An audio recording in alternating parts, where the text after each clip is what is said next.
This is Tashkurgan, a stunning town in the far, far west of China. It's got a long history, it's got the Pamir Mountains on one side, it's got vast grasslands on the other. This is one of the most beautiful places I've been to in China and maybe even the world. It is an incredible spot, but no one really comes here. Doesn't get many visitors, and most people don't actually know that it even exists in the first place. It is admittedly a very tricky part of the country to get to, but is it worth the mission? Today, I'm going to have a look at the nature of the place, the history, a general mooch around really. Is it worth the effort? Let's have a look. As we walk about the place, you'll see that it is actually a really, really quiet part of the country. I mean, this is the centre of the town, the main roundabout, and this is as busy as it gets. Not very. It is a majestic view though, isn't it? With the eagle statue in the middle, which the Tajiks, the main ethnic group that live here, used to use for hunting. Nowadays it's just kind of a symbol of the town, a symbol of strength and beauty. And that, along with the Pamir Mountains in the background, that's a stunning town centre, isn't it? This, by the way, as testament to the quietness of the place, is the town's main high street with most of the shops. As you can see, there's not an awful lot going on, which I don't mind. A lot of China is really busy. This is definitely the quietest place I've found anywhere in the country so far. But there is a bit of history to chat about. It's been around for quite a long time. The Pamiri Tajiks that live here are a really, really cool ethnic group, and there are actually two really good reasons why you would visit this place. Look at the state of this. This is a picture of a road nearby in Xinjiang. This actually exists, by the way. Can you imagine getting to that point and trying to not vomit by the time you get up there? But yeah, that is dead real. And there's a couple more pictures of nearby things. We drove past a lot of this stuff on the way here, saw quite a lot of that. Did not cross that bridge, thankfully. And this is the border between China and Pakistan that we'll be attempting next. That is a bit mad though, isn't it? That road. I kind of want to have a go on it. I'm not sure if I could take the motion sickness, but impressive feat of engineering. By the way, here is a video in action of this road just to prove that it is real. It does feel quite strange really, crossing one of the main roads like this with absolutely no traffic in the middle of the day. Very, very quiet, very peaceful. In fact, here's where three quite broad roads meet. No one in any direction. The picture of the border that we saw is one of the two reasons you would really come here as a traveller or a trader, actually, and that is because of its proximity to a couple of borders, Tajikistan and Pakistan. It's actually only 10 miles as the crow flies to Tajikistan, about 50 miles as the crow flies to Pakistan, and about 30 to Afghanistan. So I'm currently as close to Afghanistan, in fact closer to Afghanistan, than Grimsby is to Lincoln, although there is no actual border crossing there, and we've got to take a very long way round to get to it. And to be fair, using straight line, oh Jesus, look at this. The snow's getting a bit deeper here. Yeah, measuring things with a ruler, maybe not that useful. If all the roads are going to look like that one, it's still going to be a few hours to travel that 10 or 30 or 50 miles, isn't it? The Pamir Tourist Area Customer Service Centre. What's this going to have for us?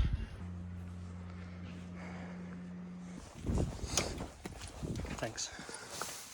I don't know what's happened, but I bought a ticket to a thing and now I'm getting driven somewhere, I think.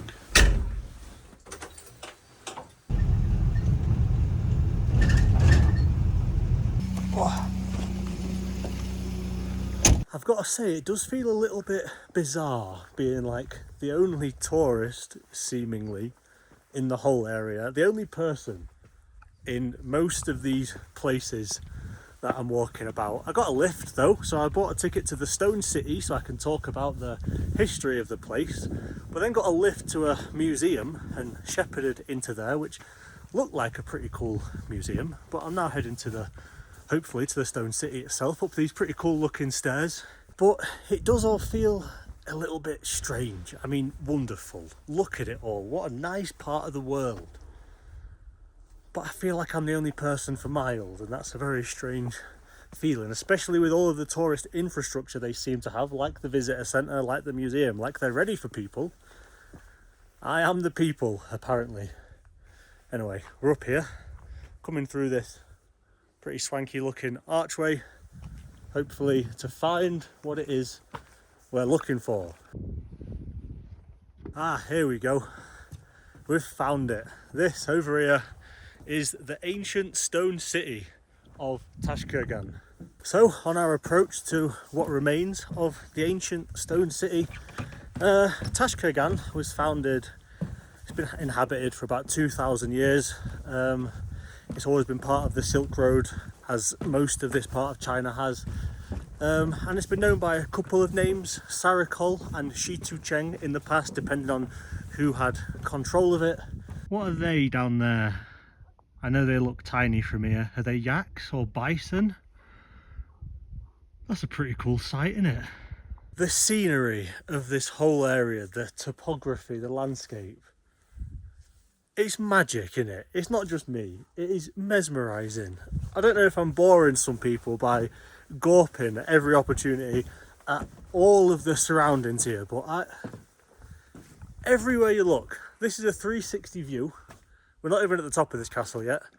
Mountains, grasslands, although there's not an awful lot of grass at the minute. It's a bit snowy for that. Magic, pure magic. 10, maybe 11,000 feet up, just over those mountains there. The other side of those mountains is Tajikistan, and I know they might look quite small in the background just because of the way this is filmed, but I'm about 3,000, just over 3,000 meters up. The peak of that is nearly 6,000 meters. It's still a few miles away. That's another 3,000 meters to get up to the top of that.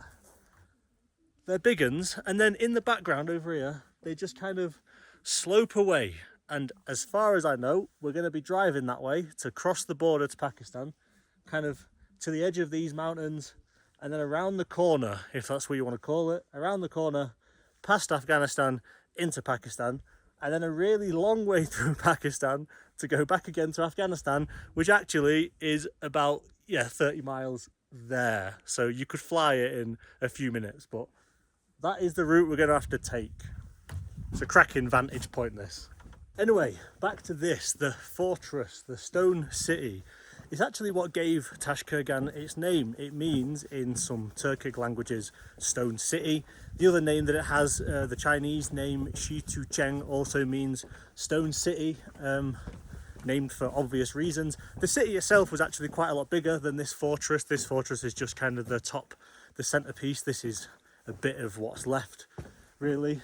This is, by the way, one of only 4 stone cities in the world, 3 of which are in China. So it's quite a rare construction, really. This is what a lot of people believe Ptolemy, the Greco-Roman geographer, was referring to when he wrote about a stone tower that marked the midway point between Europe and China on the ancient Silk Road. Some others think that's nonsense, but that was a couple of thousand years ago. It was the centre of a kingdom called the Puli Kingdom. Since then it's changed hands a couple of times, but always been a strategic point, just, you know, between mountains, a tricky place to get to and to defend. A good trading spot, all sorts, so pretty important spot, really. Another cool thing about this place is the language that people speak. So I referred earlier to the fact that this used to be called Sarakol, and the language that the Pamiri Tajiks, which make up the majority of the population in the town, speak Sarakoli, which is a very strange language because it has no written form. It's only spoken by about 35,000 people. China officially calls it the Tajik language, but it is not like the Tajik language spoken in Tajikistan. So Sarakoli is another thing that was born from this part of the world. Makes it a little bit more unique, I suppose. Let's head down and have a look at these grasslands, see what it's like from down here. Sheep! Cold desert sheep. I said up there was not a lot of grass. There's clearly enough to keep this lot going in these temperatures. It's just so vast, innit? It's like the only word you can describe it with, vast. It seems to go on until the horizon. These, by the way, are the Ala golden grasslands. Really big open area, important for the local wildlife. Cool thing about this boardwalk, by the way, which was built a few years ago to allow people to kind of access the grasslands without getting too wet. You can, I think, just walk wherever you want over there. I think you're free to roam. You're just going to get soggy feet. Cool thing about this is, if you remember the eagle symbol, we saw it in the town centre earlier, the statue, which is a symbol of the Tajiks and their hunting heritage.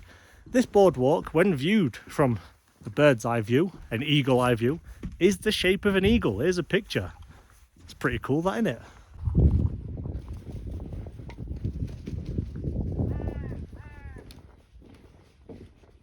Ah, there's a dog, a cold desert dog.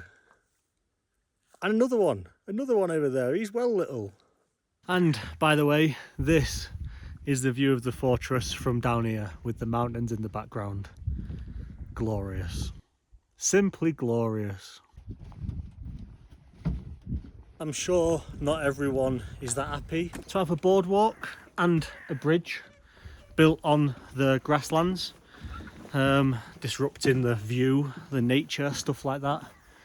I reckon they've got quite a bit spare without the boardwalk, and it's a cool way to get people in amongst all of this that wouldn't otherwise be trekking calf deep in some sludge in the middle of the area. So yeah, really cool, especially this time of year. There's no way you're walking through this because your feet are going to drop off, you're going to get frostbite and you're going to die. We're now mooching on the other side of the remains of the fortress, the stone city, so you can see kind of the outside of the stone construction. Going to be honest, I don't know if it's original or if it's been redone, but it gives you an idea at least, if not the real thing, of how it would have looked from the outside. I am amazed on the surface, at least objectively speaking, that I'm the only person here for this whole day that I've been around this section, and even most of the time in the town there was almost nobody. If this was a bit more easily accessible, I'm sure this would be swarming. So I'm glad for the quiet, the tranquility of the place. It feels very like it's a very unique place to get to. But it did take me 3 trains, 3 flights and a 6-hour bus to get here. So it's, you know, not as easy to get to as the rest of China. And the fact that there's no train that serves Tashkurgan, even though China has all of the best trains in the world and the whole country is phenomenally well connected, the fact that there isn't one here maybe underlines that point. There really isn't much demand to come to this part of the country. However, if you are passing through, don't just arrive at night on day 1 and leave in the morning on day 2 to go to Pakistan or Tajikistan. You've got to have a look around. Magical place, really, really magical. So as we finish the loop and exit back through the archway, which we started that little journey on, let's revisit the question, is it worth visiting? The short answer is, if you're in Xinjiang, yes, you can visit here from Kashgar, come for a couple of nights, go back to Kashgar, it's not that much trouble. If you're not already in Xinjiang, then you should go to Xinjiang. That is another recommendation. And then when you're there, you should come here. It doesn't make a lot of sense if you've got 2 weeks to spend in Shanghai and Beijing.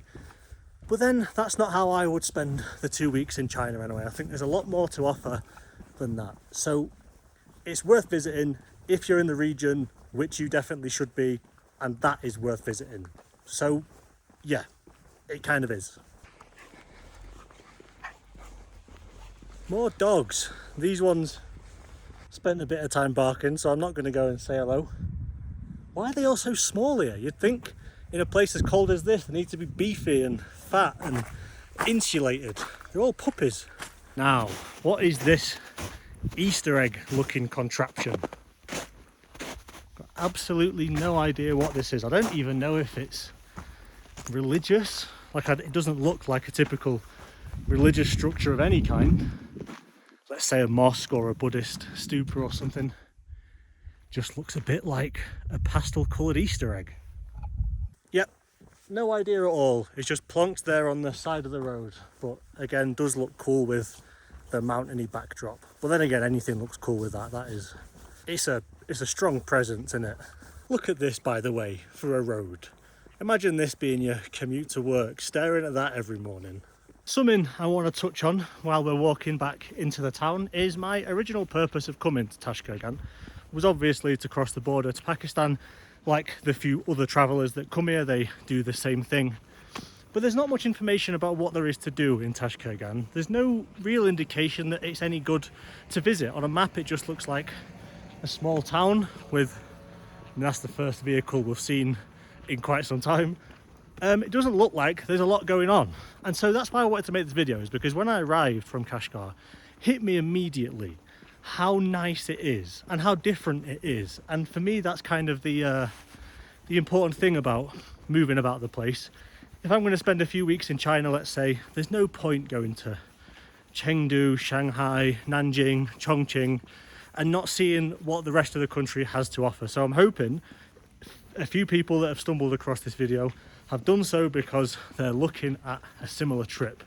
And so this part of the country is very underrepresented. That sounds like a very 21st century word, but there's very little information about it. But it is absolutely worth looking into. And that is a Reliant Robin kind of thing, a modern Reliant Robin. But yeah, I didn't expect much, if anything at all, from Tashkurgan. So I'm pleasantly surprised, but I could quite as easily have skipped it. So I'm glad that I didn't. But yeah, to recap, this is the general vibe of the town itself. Very quiet and not a lot going on. The population is only about 40,000. And that includes the surrounding villages as well. The number of visitors, let's say travellers, Western travellers that come through here must be in the tens through the year. So not the busiest place you'll ever see, but for me that's added to the enjoyment of it. It's a bit of a lull before Pakistan, which I'm not really sure what to expect, but probably a bit busier than this. It's also a good spot to acclimatise to a higher altitude before going even higher. The food is excellent, as you might have seen in the previous video. I wanted to die, it was that good. The value for money is really good. There's a lot to look at as you're wandering about, and the hotel, very good value for money. I'm going to show you that in a sec. Cheers then, mate. Yep, just got served in a shop by a dog. Anyway, here are the digs. So big and spacious, nice heated floor, by the way, feet are on fire. Big walk-in shower, bathroom, proper shower head, proper toilet. And then, along with the desk, the kettle, all sorts, you come over here. Look at this view from the window. Unbelievable. This one cost way more than the other one. This one is £13 a night. Yeah, extortionate, I know. So that's about that for China. I'm gonna miss it here, but next stop, Pakistan. The journey goes on. Cheers chaps, in a bit.